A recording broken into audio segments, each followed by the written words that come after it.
ندیم ملک صاحب بھی ہمارے ساتھ موجود ہیں۔ ندیم ملک صاحب، ابھی ہم دیکھ رہے ہیں کہ ایک ملاقات جو کہ ہوئی وزیر اعظم کے ساتھ امریکی نائب صدر کے وفد کی، کانفیڈنٹ نظر آ رہے ہیں، انرجیٹک ہیں، اوپن ہیں، سافٹ ہیں، جو وہ دکھا رہے ہیں کیمراز کو جے ڈی وینس۔ اب جے ڈی وینس ایک بڑی ذمہ داری کے ساتھ آئے ہیں، جو ابھی شاذب نے بھی سوال رکھا کرن سے۔ کچھ دن پہلے غالباً رپورٹ ہوا تھا کہ ٹرمپ نے یہ کہا کہ اگر جے ڈی وینس اس امن معاہدے کو کرنے میں ناکام ہوئے تو ذمہ دار وہ ہوں گے، اور اگر کامیابی ملی تو پھر کریڈٹ میں سارا لوں گا۔ اب ایک ایسے باس ہیں جن کی خواہشات کو جے ڈی وینس کو مطمئن کرنا ہے، جو کس لمحے اور پل کیا کہہ دیں۔ تو جے ڈی وینس کا جتنا سب چھوٹا سا پولیٹیکل کریئر ہے، جس ذمہ داری کے ساتھ وہ موجود ہیں، آپ کے خیال میں کتنی بھاری ذمہ داری ہے، اور کیا وہ ٹرمپ کو مطمئن کر پائیں گے جو ٹرمپ کی خواہش ہے اس وقت؟ امریکہ کو مطمئن کرنا زیادہ ضروری ہے ٹرمپ سے زیادہ، اور میرے خیال میں جے ڈی وینس اگر اس معاملے کو آگے بڑھانے میں کامیاب ہو جاتے ہیں تو ان کا اپنی جماعت کے اندر قد کاٹ کافی بڑھ جائے گا۔ ٹرمپ اس وقت کوئی بہت زیادہ پسندیدہ شخصیت نہیں ہے، لیکن وہ اقتدار کے اوپر حامی ہے، اور ان آفس جو ان کا پریزیڈنٹ ہے وہ موسٹ پاورفل وہی ہوتا ہے۔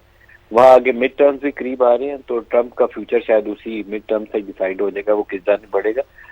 جے ڈی وینس کا قد یقیناً بڑھ سکتا ہے، سیاسی قد کاٹ میں اضافہ ہوگا، اور ایرانین سائڈ سے جو ان کے تحفظات تھے اسٹیو وٹکاف اور جیرڈ کوشنر کے حوالے سے، اس کے بعد جے ڈی وینس کو اس ٹیم کا ہیڈ بنایا گیا، اور بہت سینئر لیول ہے امریکہ میں۔ اگر اس وقت آپ ان کا ہائرارکی دیکھیں تو پریزیڈنٹ کے بعد شاید دوسرا موسٹ پاورفل پرسن ان کا وائس پریزیڈنٹ ہی ہے، جو اس وقت پاکستان میں اسٹاکس پروسیس کو لیڈ کر رہا ہے۔ امریکہ سے جتنی انڈیکیشن آ رہی ہیں وہ ساری ظاہر کرتی ہیں کہ وہ کسی نہ کسی ڈیل پہ پہنچنا چاہتے ہیں۔ ایرانین سائڈ کو یہاں کنسیشنز لیتے ہوئے بھی اور کنسیشنز دیتے ہوئے بھی ڈیل کر لینی چاہیے۔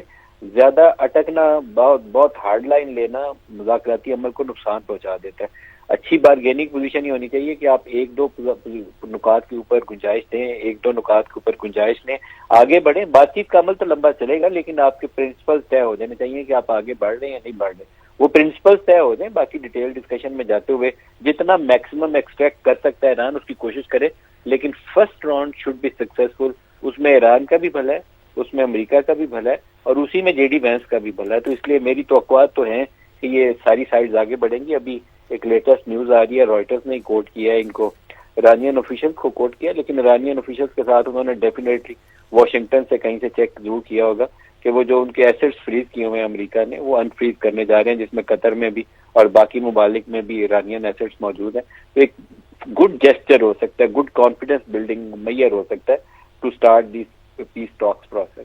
ملک صاحب، کیا کہا جا سکتا ہے، جس طرح آپ نے منجمد اثاثے کھولنے کی بات کی اور دوسری جانب سے فوری جنگ بندی اور حتمی اس کی بھی ضمانت دے دی جا رہی ایران آبنائے ہرمز کو، کیا پھر امریکہ یا سامنے والی کے وفد کے حق کے طور پر مکمل کھول دے گا؟ تو اس کو منیمم گینز کہا جا سکتا ہے، یا آبنائے ہرمز ہی وہ واحد نقطہ ہے جس پہ ایران مزید جسے کہا جائے کہ ریزسٹ کر سکتا ہے؟ دیکھیے کہ آبنائے ہرمز تو 28 سے پہلے ویسے ہی کھلی تھی، اور اب ٹرمپ کی کامیابی ساری یہ ہے کہ آبنائے ہرمز اس جنگ کے بعد دوبارہ کھولے۔ کمال کیا ہے ویسے ٹرمپ صاحب نے بھی، لیکن یہ آبنائے ہرمز کی جو طاقت ہے یہ ایران نے اب سمجھ لی۔ اگر پہلے انہیں نہیں بھی پتا تھا یا دنیا کو نہیں پتا تھا، تو اب پتا ہے کہ اس کو ویپنائز کر کے کیا کچھ حاصل کیا جا سکتا ہے۔ یہ کھل جائے گی، لیکن الٹیمیٹلی اس کے اوپر بارگین ہوگا۔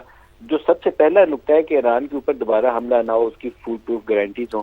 وہ کسی معاہدے کے بعد بھی ایران کو یقین دہانیاں چاہے گا، پاکستان سے پوچھے گا، چائنا سے وہ چاہے گا کہ کوئی اپنا وزن اس پلڑے میں ڈالے۔ یو این سیکورٹی کونسل میں اگر کوئی اس کے اوپر اس ریزولوشن کی کوئی سینکٹیٹی وہاں سے آ سکتی ہے تو وہاں سے آ جائے، ایسی گارنٹیز چاہے گا جس کو بعد میں ایران کو یہ یقین ہو کہ اس کو کوئی فالو اپ بھی ہوگا۔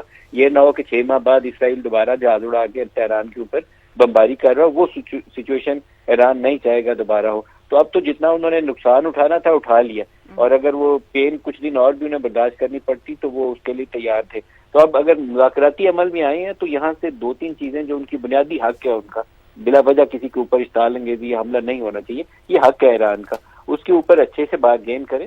اور 1-2 چیزیں فیس سیونگ جو امریکہ کو چاہیے، وہ نیوکلیئر پروگرام والا معاملہ ہے، آئی ایم شیور کہ اس کے اوپر کمپرومائز کے اوپر بھی ہوگا، کیونکہ چائنا بھی یقیناً یہی چاہتا ہے کہ یہ جو واٹر ویز ہے یہ کھلے رہیں، ان میں بندش سے پوری دنیا کی اکانومی بیٹھ جاتی ہے۔